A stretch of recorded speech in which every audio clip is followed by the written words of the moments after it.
এবারের ডেস্টিনেশনটা শুধুমাত্র খাওয়া নয়, খুব সুন্দর একটা ডে আউট করার জায়গা, প্লাস নাইট স্টেও করা যেতে পারে ফ্যামিলি বা বন্ধু বান্ধবদের সঙ্গে। যদিও আমরা গিয়েছিলাম শীতকালে, কিন্তু বর্ষাকালে যাওয়ার আমার খুব ইচ্ছে।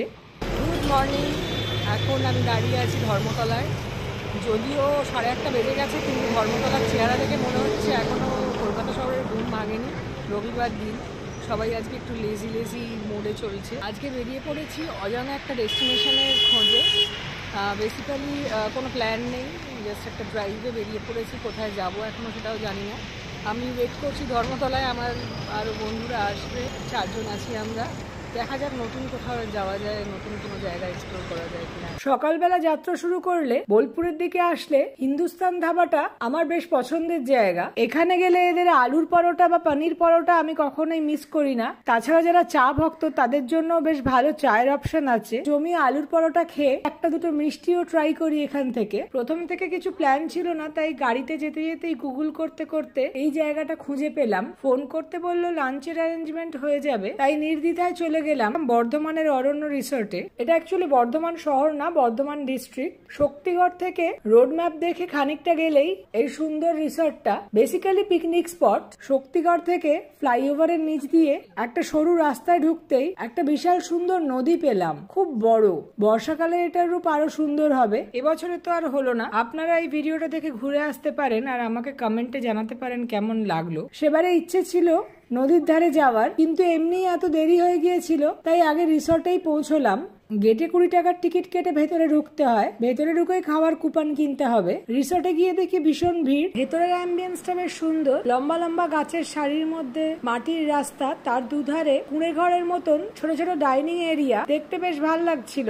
আমরা তাড়াতাড়ি গিয়ে আগে লাঞ্চের কুপন কেটে নিলাম, যেহেতু ফেরার তাড়া ছিল। এখানকার একটা স্পেশালিটি হচ্ছে এই নৌকা। এই নৌকায় বসে 30 মিনিটের মধ্যে আপনাদের লাঞ্চ সারতে পারবেন। যদিও আমাদের অপশন ছিল না, কেননা নৌকা পুরো ফুল ছিল। সেটা পেতে পেতে বিকেল হয়ে যেত, তাই আমরা তাড়াতাড়ি এদের ডাইনিং এরিয়াতেই লাইন দিলাম। যা ভিড় হয়েছিল, দেরি না করে আগে লাঞ্চটা ছেড়ে নিলাম। কিছুক্ষণ ওয়েট করতে না করতেই জায়গা পেয়ে গেলাম। ওখানে বসে বসে এই বোর্ডটাকে দেখছিলাম।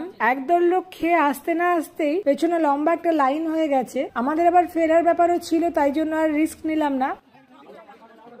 রেস্টুরেন্টের ডেকোরটাও বেশ সুন্দর, বাঙালিয়ানার ছাপ। সাধারণ বাঁশ আর দরমার চাল, তার মধ্যে আগেকার দিনের ঝুড়ি, কুলো, হাত পাখা সেই সব রং করে আর সুন্দর সুন্দর কাপড় লাগিয়ে পুরো জায়গাটাকে সাজানো হয়েছে। এগুলোর জন্য এদের ডেকোরেশনে হারিয়ে যাওয়া পুরোনো দিনের ঝলক ছিল। বসে বসে আমরা এই নৌকোটাকেই দেখছিলাম। এই নৌকো হায়ার করার অনেক নিয়ম কানুন আছে। নৌকোর রেট আলাদা, সেখানেও একটা টাইম স্লট আছে। আর বাউল গান যদি শুনতে হয় তার জন্য আবার আলাদাভাবে পে করতে হয়। বাউল প্যাকেজটা নৌকার সাথে নয়, তবে দল বেঁধে এলে এই অপশনটা বেশ ভালোই। 30 মিনিট জলে ঘুরে ঘুরে লাঞ্চ করার মজাটাও আলাদা।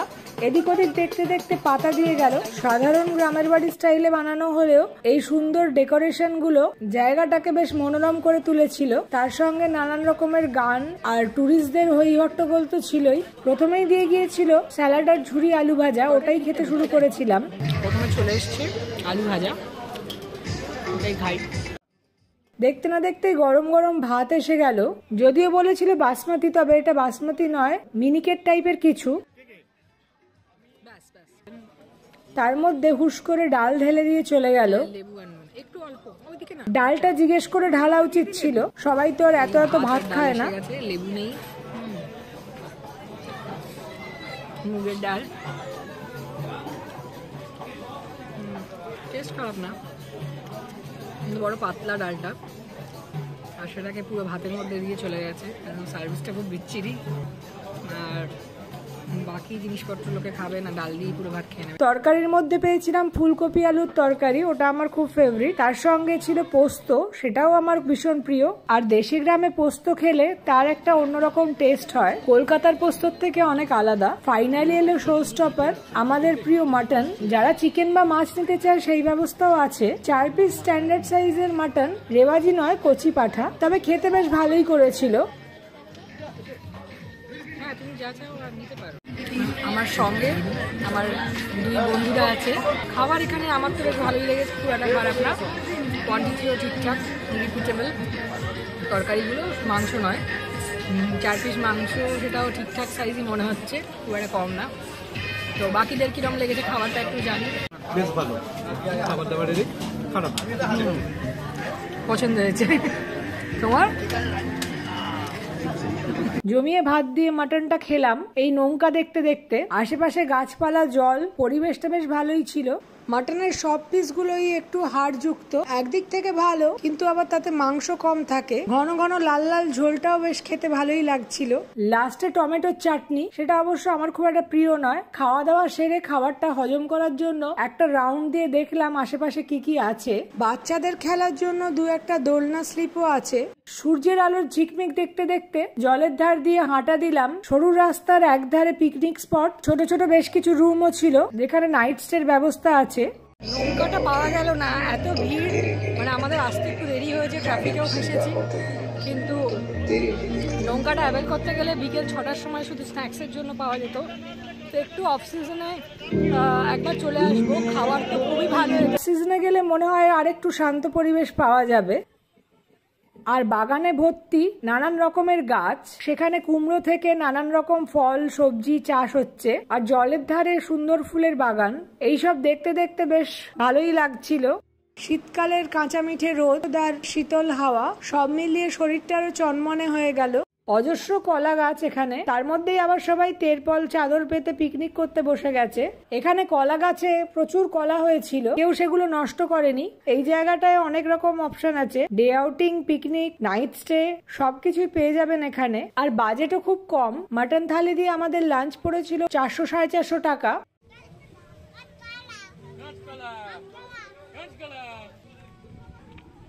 এখানে বোটিং করারও অপশন আছে, সেবারে সময়ের অভাবে ওটাও হয়নি।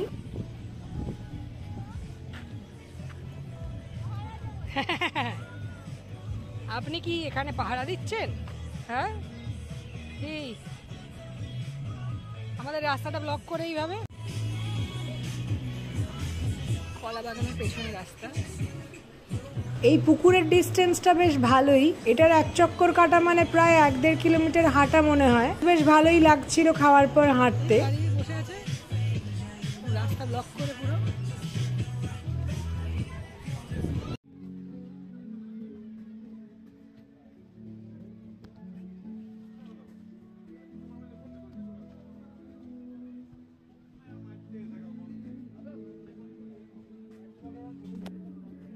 এইখানে দু একটা গাছে হ্যামকও লাগানো ছিল। খাওয়া দাওয়ার পরে হ্যামকে দুলতে দুলতে হাওয়া খেতে বেশ ভালোই লাগবে।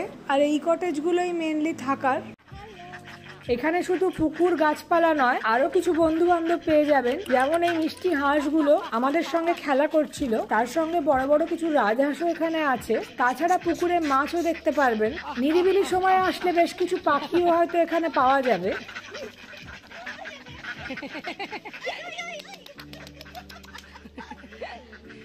ভয় পেয়ে গেছে, ওরাও বুঝতে পারছে বদমাইশি করছে।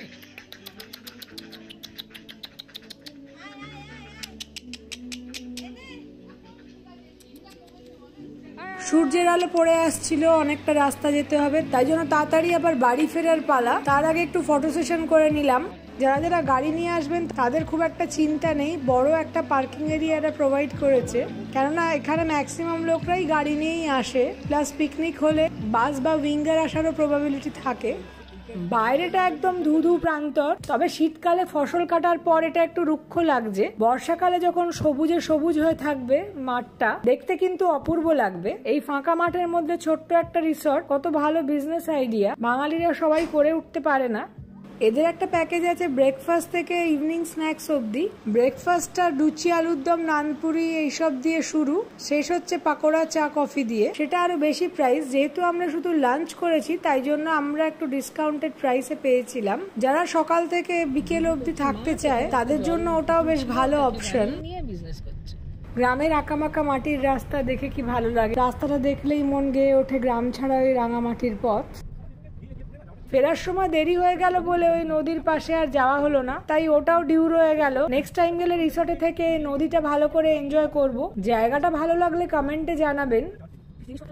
এই টাইপের ট্রাভেল কাম ফুড ভিডিও আরো দেখতে হলে প্লিজ কমেন্ট করুন, ভিডিওটা লাইক করুন আর চ্যানেলটাকে সাবস্ক্রাইব করে কমেন্টে লিখুন, তাহলে এই ধরনের আরো অন্যান্য কন্টেন্ট নিয়ে আসবো জুলি পর্নায়।